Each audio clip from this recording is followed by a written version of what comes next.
Today our topic is sequence. Sequence का मतलब क्या होता है? सीक्वेंस का मतलब है कि एक ऐसी चीज़ जो कि एक ख़ास पैटर्न में हमारे पास जो है वो मौजूद होती है। तो मैथ्स में हम देखें तो सीक्वेंस क्या है? जो एक नंबर ऑफ पैटर्न है कि वो हमने देखना है कि वो एक तरतीब में है कि नहीं। सपोज मेरे पास कुछ नंबर्स हैं लाइक 1 3 5 7 एंड अप टू सो। अब इन नंबर्स को अगर हम देखें तो इन नंबर्स में फर्स्ट नंबर है 1, सेकंड है 3। इट मीन्स कि 3 के बाद 5 है। 1 और 3 का डिफरेंस देखें तो 2 डिजिट्स का आ रहा है। 3 to 5 देखें अगेन 2 डिजिट्स का नंबर जो है वो इनमें हमारे पास डिफरेंस में आ रहा है। इसी तरह 5 और 7 में है। इट मीन्स कि ये जो नंबर्स हैं वो हमारे पास एक सीक्वेंस में जा रहे हैं, एक तरतीब में जा रहे हैं।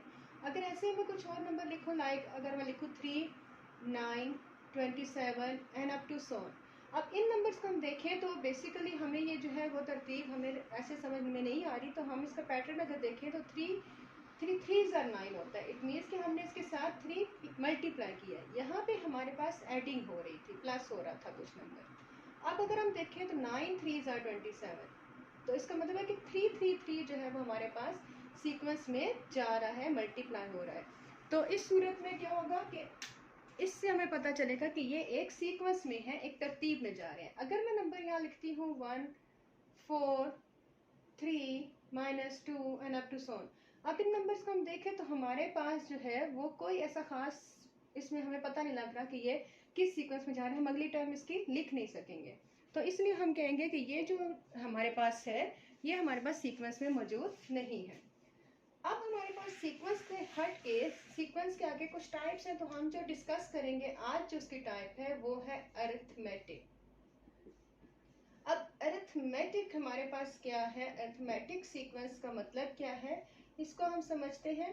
तो अरिथमेटिक सीक्वेंस बेसिकली हमारे पास कुछ प्लस माइनस जो है वो हमारे पास होता है कि एक खास नंबर जो है वो या तो प्लस हो रहा हो या फिर माइनस हो रहा है। तो उस तरह की सीक्वेंस को हम कहते हैं कि अरिथमेटिक सीक्वेंस है।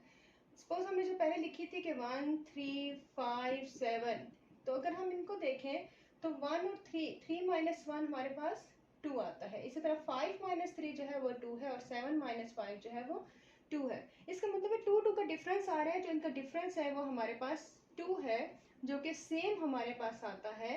तो इसका मतलब क्या है कि ये हमारे पास अरिथमेटिक सीक्वेंस है क्योंकि इसमें 2 का डिफरेंस है और वो भी सेम है। इसी तरह अगर हम देखें तो हम अगर 1 के बाद हम जो है वो लिख दें 0, तो इट मीन्स कि 1 -1 जो है वो हमारे पास 0 हुआ है। तो 0 से -1 हम जाएंगे तो -1 आ जाएगा। तो इसका मतलब क्या है? हमारे पास इसमें भी सेम नंबर जो है वो माइनस में आ रहा है, डिफरेंस उनका सेम है। तो इसलिए हम उसे कहते हैं कि ये एक अरिथमेटिक सीक्वेंस हमारे पास आ रहा है। अब अरिथमेटिक सीक्वेंस हमें समटाइम्स बना हुआ दिया जाता है और उसकी nth टर्म मीन्स की जर्नल टर्म जो है वो हमारे पास लिखनी पड़ती है। तो हम अगर इसकी जर्नल टर्म लिखें, जर्नल टर्म, तो जर्नल टर्म का मतलब है कि वो एक टर्म है जो पूरी सीक्वेंस को देख के बनाई जाती है और उससे हमें इसका रिजल्ट जो है वो पता लग जाता है अगर हमें कोई और टर्म भी निकली है। तो इसका है an = a1 + n-1 d। अब n क्या है? n हमारे पास है नंबर ऑफ टर्म्स जो हमसे पूछी जाएंगी या हमें बताई जाएंगी। और a1 हमारे पास है इसकी फर्स्ट टर्म और d हमारे पास है इसका डिफरेंस के इन सब का डिफरेंस कितना हमारे पास आ रहा है। तो हमें पास अगर a1 और d मौजूद है तो हम वहां से जो है वो इसकी nth टर्म निकलेंगे कि इसकी जर्नल टर्म ये है, उसमें हम n की वैल्यूज को रिप्लेस करते जाएंगे तो हमारे पास एक पूरा सीक्वेंस जो है वो बन जाता है। सपोज अगर मैं यहाँ पे इसका एक क्वेश्चन हम सॉल्व करते हैं कि suppose we have a sequence like we have a sequence 3 5 7 9 and up to so on। और आपसे कहा गया है right the journal term, journal term of the arithmetic sequence. तो हम इसमें क्या करेंगे? हम इसके जर्नल टर्म का फार्मूला लिखेंगे पहले और इस जर्नल टर्म के फार्मूले में हम यहाँ से वैल्यूज जो है वो लेंगे। अब जो a1 है, a1 हमारे पास इसकी फर्स्ट टर्म है, तो a1 is equal to 3, d is the difference, 5 minus 3 2, 7 minus 5 2, 9 minus 5 2, that is 2, जो कि सेम होना चाहिए, वैसे नहीं होगा। अब हम जो इसकी जनरल टर्म लिखें तो हम इसकी वैल्यूज में लिखेंगे an is equal to a1 means 3 plus n minus 1 and d is 2. Now we will multiply 2, हम इस 2 को अंदर मल्टीप्लाई करेंगे तो हमारे पास आ जाएगा ये, and 3 minus 2 1 हो जाएगा और 2n plus 1, ये इसकी आ जाती है हमारे पास जनरल टर्म।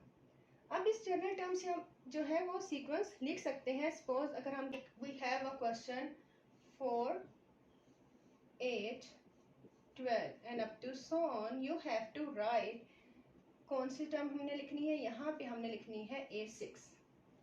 तो 6 टर्म हमने फाइंड आउट करनी है, तो हम लिखेंगे let a1 is equal to 4, d is the difference, that is 4 plus 4 8, it means 4 is the difference, and n, now n is 6।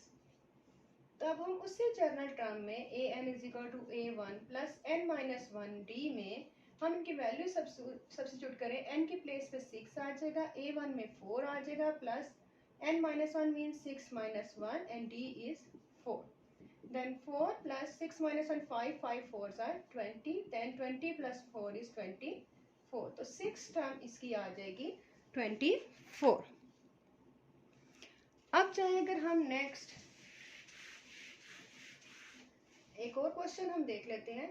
Suppose हमारे पास है क्वेश्चन -6, देन -6, अगर हम इसमें कोई सीक्वेंस ऐड करते जाते हैं तो हमारे पास आ जाता है -12 -18 and up to so on. अब इसका a1 जो है वो हमारे पास है -6 एंड d क्या है, डेट इज डिफरेंस मीन्स -6 और -12 को माइनस करें, that will become -6, d is equal to -6। अब उन्होंने आपसे ये कहा है कि आप इसकी नेक्स्ट कौन सी टर्म लिखें, a12। तो a12 में हमारे पास n इज इक्वल टू 12 आ गया, तो इसकी जनरल टर्म लिखी हमने, और a12 is equal to a1 is -6 plus 12 minus 1 and d is -6। 6 minus 11 6 star 66, तो ये हमारे पास आ जाएगा -72।